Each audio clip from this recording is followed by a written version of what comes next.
राम राम। आप सभी के अंदर विराजमान मेरे परम पिता परमात्मा को मेरा कोटि कोटि नमन। हमारा सतगुरु सुखराम जी महाराज के ग्रंथ में ब्रह्म विचार का अंग चल रहा है। सतगुरुदेव ब्रह्म का निर्णय करके बता रहे हैं कि संसार में ब्रह्म और माया का मेल है, लेकिन संसार में विरले ही संत होते हैं जो ब्रह्म और माया के ज्ञान को छटनी करके यानी अलग अलग करके बताते हैं कि ये ब्रह्म है, ये माया है। संसार में माया और ब्रह्म है मिले हुए। शरीर माया है, आत्मा ब्रह्म है। तो शरीर को ब्रह्म चाहिए, यानी होण काल तक के ब्रह्म के सुख जितने भी हैं वो शरीर के लिए हैं। यानी संसार में 3 लोगों की भक्ति को, ज्ञान को होण काल की भक्ति के अंदर कहा गया है। उसमें सारे मंत्र, सारे साधनाओं को एक तरफ रख दिया गया है और एक तरफ उन्होंने सत स्वरूपी ब्रह्म की बात की है। वो पूर्ण ब्रह्म है, उसमें माया की नहीं, आत्मा के सुख की बात की जाती है कि इस आत्मा को आनंद कैसे होगा, इस आत्मा को सुख कैसे मिलेगा, इस आत्मा का जन्म मरण कैसे खत्म होगा। माया ब्रह्म का करे सो निर्णय, रोम रोम कर जाने, और केवल विज्ञान कहीजे सो संत विरला जाने। तो संसार में माया और ब्रह्म के की छटनी अलग अलग विरले ही संत करते हैं जो इस केवल ज्ञान को और इस केवल ज्ञान के विज्ञान को समझते हैं। एक होता है ज्ञान और एक होता है ज्ञान से विज्ञान का आना। तो ज्ञान तो संसार में भेद और विधि से सुमिरन करना है और सब अपने अपने मंत्र बताते हैं, अपनी अपनी साधनाएं करते हैं, लेकिन उस भेद और विधि, उस सिमरन करने से क्या वो जिस सत्य की बात की जा रही है वो सत्य अंदर में प्रकट हुआ है, जो कि इस शब्द ब्रह्म के रूप में है, जिसे विज्ञान कहा गया है। ज्ञान से विज्ञान आना ये परम सत्य की ओर ले जाता है आत्मा को। क्योंकि संसार में जब तक श्वास श्वास में राम राम कहा जा रहा है तो वो भंवर गुफा यानी पार ब्रह्म तक जाता है, लेकिन श्वास श्वास में वो 10वां द्वार पार नहीं करती है आत्मा। और जो ओहम सोहम की भक्ति कर रहे हैं वो ब्रह्मांड तक जाते हैं। जप तप तीर्थ यज्ञ हैं, वो स्वर्ग और वैकुंठ तक की प्राप्ति कराते हैं। और श्वास प्रश्वास में इस राम के नाम को लेने पर आत्मा उस सत्यलोक में, उस अगम देश में जाती है, जहां पर इस आत्मा का असल घर है, जिसे निर्वाण पद कहा गया है, और वो आत्मा का स्थिर घर है। तो आप यहाँ सारी भक्तियों का अंतर भी समझिए कि कौन सी भक्ति करने पर कहां पर पहुंचा जाता है। तो बस जैसा साधन वैसी ही गति होती है मनुष्य की। इसीलिए सतगुरुदेव बार बार उस ब्रह्म के विचार की बात कर रहे हैं कि तुम कौन से ब्रह्म की साधना कर रहे हो। जो माया के संग ब्रह्म है उसकी साधना कर रहे हो, कि जो माया और इच्छा से अलग ब्रह्म है उसकी साधना कर रहे हो। क्योंकि उस जो माया से अलग ब्रह्म है तो वो तो पूर्ण ब्रह्म है, उसका तो कोई रूप रंग है ही नहीं। इसीलिए तो उसको कहा, नथो बाप मैया नको बाप भैया, नको बहन भैया नथो जात पाती, नको रंग भाती। तो उसके तो ना बाप है, न माता है, न वो उत्पत्ति में है, न आता है, न जाता है, न जाति न पाती, न कोई रूप न रंग, वो इनमें से किसी में है ही नहीं। वो इस आत्मा को इस त्रिगुणी माया के, इस 5 तत्व और इस त्रिगुणी माया से इस आत्मा को अलग कर देता है। वो तो इस अखंड धुन के रूप में हर समय इस आत्मा के ऊपर छाया हुआ है। जब वो अंदर प्रकट होता है तो इस आत्मा की धीरे धीरे सारे भरम खत्म हो जाते हैं। कोई भरम, कोई संशय रहता ही नहीं है अंदर। और अगर है तो समझ जाइए अभी कमी है, अभी वो अवस्था आपकी आई नहीं है, या आपकी साधना का मार्ग चुनने में कमी है। क्योंकि एक ब्रह्म के साथ इच्छा है लेकिन दूसरे ब्रह्म के साथ इच्छा नहीं है। तो इस बात का अंतर आप समझिए, एक होण काल का ब्रह्म, दूसरा सत्स्वरूपी ब्रह्म। तो दोनों की साधना का मार्ग अलग, उसकी प्राप्ति का मार्ग अलग।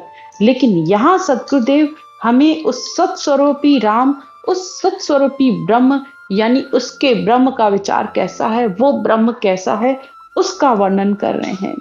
नथो जाम जाया नको कूख आया, नथो त्याग त्यागी नको पंच जागी। उसे न किसी माता ने जाया है, न वो कूख में आया, न वो त्याग में है, न त्यागी में है, न पांच तत्वों में है, न शूरवीरता में है, न हीनता में है। नथो सूर कोई नको नको हीण कोई, नथो जीव जीतंग नको बुद्ध वीतंग, अखंडी निजानाम ब्रह्म विचारा।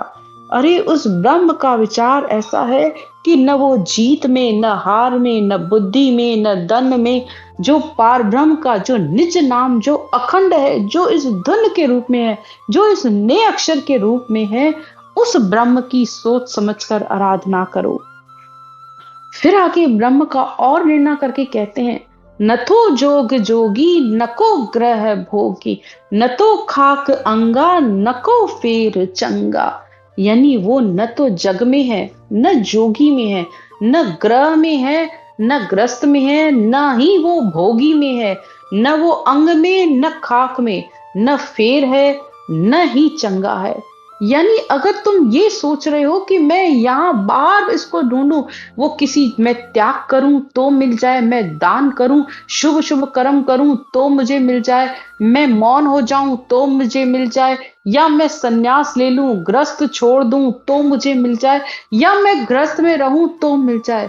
अरे तुम कहीं पर भी रहो, कहीं पर किसी भी जगह पे रहो, कैसे भी रहो, वो तुम्हारे न पाप देखता है न पुण्य देखता है। पाप पुण्य तो तुम्हारे कर्मों के अनुसार तुम्हारा शरीर भोगता है, लेकिन आत्मा उस सत्य को पहचानती है, तो वो आत्मा उसके साथ रहती है, उस पूर्ण ब्रह्म के साथ। आत्मा उससे एक पल के लिए भी अलग नहीं होती है। तुम्हारा मन तुम्हें भटका दे, माया तुम्हें भटका दे, ये अलग बात है, लेकिन वो अखंडी निजा नाम है।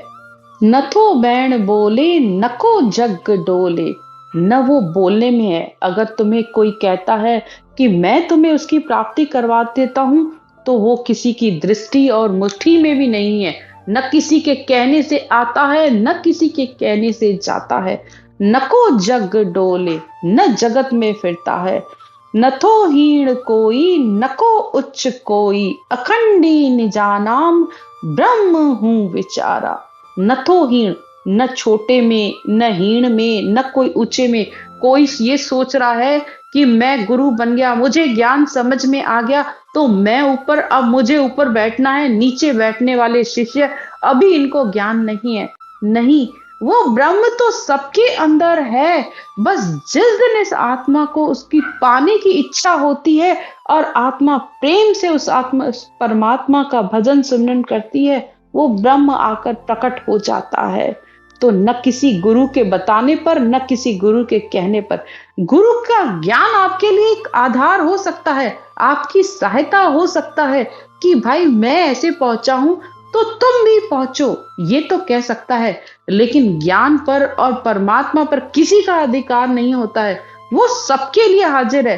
तुम कितने भी बुरे हो चाहे अच्छे हो, परमात्मा इसको नहीं देखता है, वो सिर्फ तुम्हारे प्रेम को देखता है, तुम्हारे भाव को, तुम्हारी प्रीति को देखता है। फिर आगे सुखदेव कहते हैं, नथो विरल वाणी नको मोल ठाणी, नथो वेद वाचे नको जाए जाचे, नथो अर्थ कीने नको भेद छीनी। न वो विरल वाणी, विरल वाणी कहते हैं कोई बहुत गहरे गहरे बड़े बड़े शब्द करता है, वेदों के बड़े बड़े मंत्र को उसको याद है और वो उनको बोलता है बिना रुके, बहुत बड़ा बड़ा ज्ञान देता है, लेकिन वो इस ज्ञान में भी नहीं है। जब तक ज्ञान बोला गया और वो अंदर अनुभव ही नहीं हुआ, तो फिर वो उस ज्ञान को बोलने न बोलने से क्या फायदा। और अगर बड़े बड़े मंत्र बोले गए लेकिन समझ में ही नहीं आए, उनका अर्थ ही नहीं समझ में आया, तब भी अर्थ बिना तो सब ही व्यर्थ है। चाहे संसार का अर्थ, चाहे ज्ञान का अर्थ, जब तक दोनों नहीं है, दोनों के बिना सब कुछ बेकार है। इस तरह न मूल की पता है कि भक्ति का मूल क्या है, बीज क्या है, ये भी नहीं पता, तब भी बेकार है। न वेद वाचा, यानी अगर वेदों को वाच रहा है, लेकिन उसको वाचने से होगा क्या? जो कहा जा रहा है, क्या वो समझ में आया? नहीं समझ में आया तो बेकार। इसी तरीके से न वो अर्थ करता है, न कोई छीनता है, न मूर्ख है, ना ही वो ज्ञानी में है। तो वो तो किसी में परमात्मा होते हुए भी नहीं है। जब तक ज्ञान में भी अहंकार आ जाता है कि मुझे पता, इसको नहीं पता, मुझे सब पता, तो जहां मैं आ गई, तो ये तो सबसे बड़ा अहंकार है। और ज्ञानी के अंदर तो अहंकार कूट कूट के भरा होता है, क्योंकि क्योंकि माया किस रूप में आकर घेर लेती है पता नहीं चलता है। जो दान दे रहा है तो उसके अंदर दानी के रूप में आकर अहंकार बैठ गया। जो नम्रता जिसने धारण कर रखी है, तो वो सोच रहा है कि मैं सबसे नम्रता से चलता हूँ। जो गुरु बन के बैठा है तो उसके अंदर ज्ञान का अहंकार आ गया है। जो शिष्य बन के बैठा है तो उसे लग रहा है कि मैं किसी बहुत बड़े पंथ से, संप्रदाय से जुड़ गया, मेरा गुरु महान, मेरा गुरु ये, मेरा गुरु। तो सब में मैं किसी न किसी तरीके से लगी हुई है। तो फिर वो कहाँ हुआ? वो तो साफ कह रहे हैं ना, मैं न ऊंचे में, न मैं नीचे में, न मैं अर्थ में, न मैं मूर्ख में, न मैं ज्ञानी में। मैं इनमें से किसी में हूं ही नहीं। वो ब्रह्म का विचार तो अखंडित है, वो निजा नाम है जिसका कोई खंडन है ही नहीं। वो धुन के रूप में, बस इस नए अक्षर के रूप में, इस शब्द ब्रह्म के रूप में सिर्फ आत्मा ही उसको समझती है और आत्मा ही उसमें मिलती है।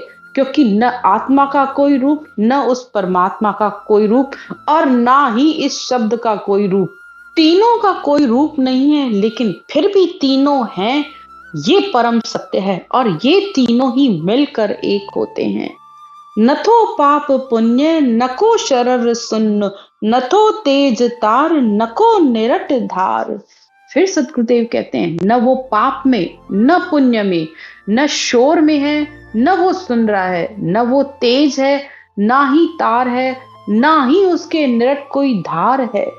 फिर कहते हैं, न तो चाय चालो, न को कहण पाल, न तो बाल तरुणा, न को क्वार पढ़ना, अखंडी निजा नाम ब्रह्म विचारा। अब न वो बालक है, न जवान है, ना ही बुढ़ापा है, न वो कुंवारा है, ना ही वो पढ़ना है, यानी उसने की कोई शादी भी नहीं हुई है। न वो कहने में है, न चाय में है, न चाल में है, न कहने में है, न पाल में है, वो किसी में भी नहीं है। तुमने अपने मन से सब चीजें पाल रखी हैं कि ये करूंगा तो ये मिलेगा, ये करूंगा तो इस तरीके से परमात्मा मिल जाएगा। संसार में जो भी इन आंखों से दिख रहा है आपको, तब तक उसने उस सत्स्वरूपी ब्रह्म को तो नहीं छीना है। बाहर के जितने भी साधन हैं, वो माया के संग हैं, और माया के साधन शरीर से किए जाते हैं, और शरीर तक ही उसके सुख मिलते हैं। इस बात को समझिए।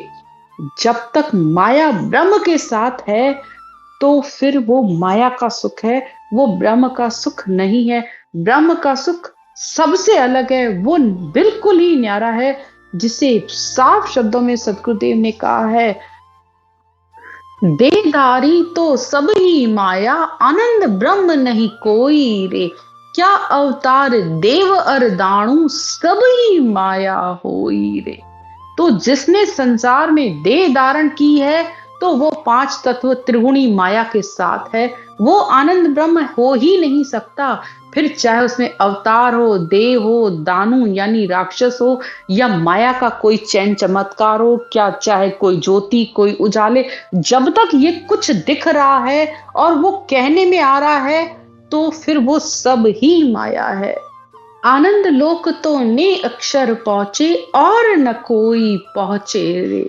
तो आनंद लोक में तो सिर्फ ये ने अक्षर पहुंचता है, ये शब्द धुन ही पहुंचती है, क्योंकि ये परमात्मा का प्रेषिता है, ये परमात्मा का दूत है।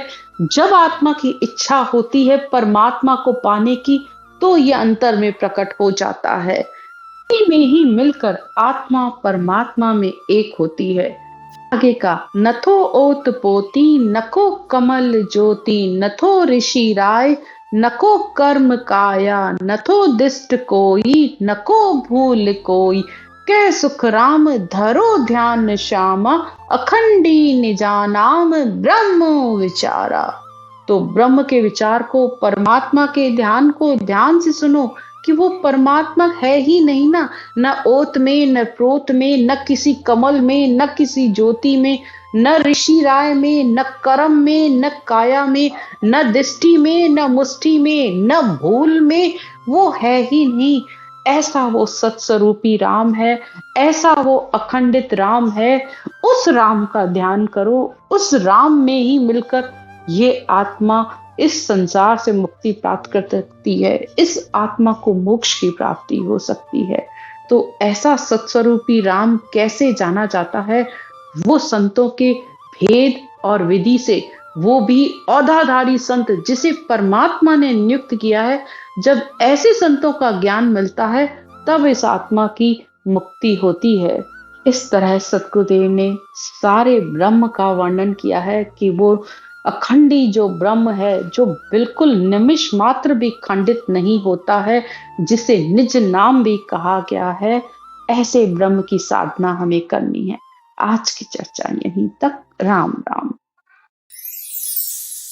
सिमरन की विधि। सिमरन करने का तरीका बहुत ही सरल है। सबसे पहले आप अपनी इस श्वास को समझिए। हमारी नाभि से जब हम श्वास को ऊपर की तरफ ले जाते हैं, यानी नाभि से गहरा सांस लिया और वो नाक तक गया और फिर वापस उसे नीचे छोड़ा तो वो नाभि में गया, यानी ये श्वास अंदर गोल माला की तरह हमारे अंदर घूमता है।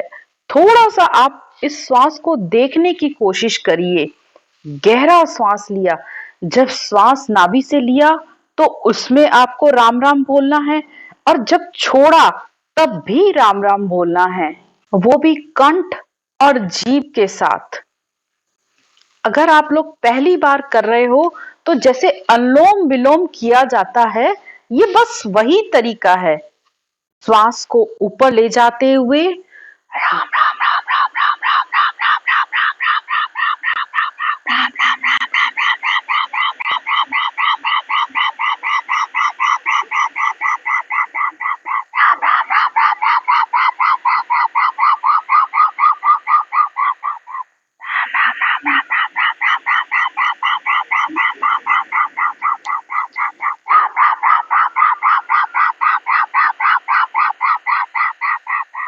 श्वास को देखते हुए आपको सिमरन करना है।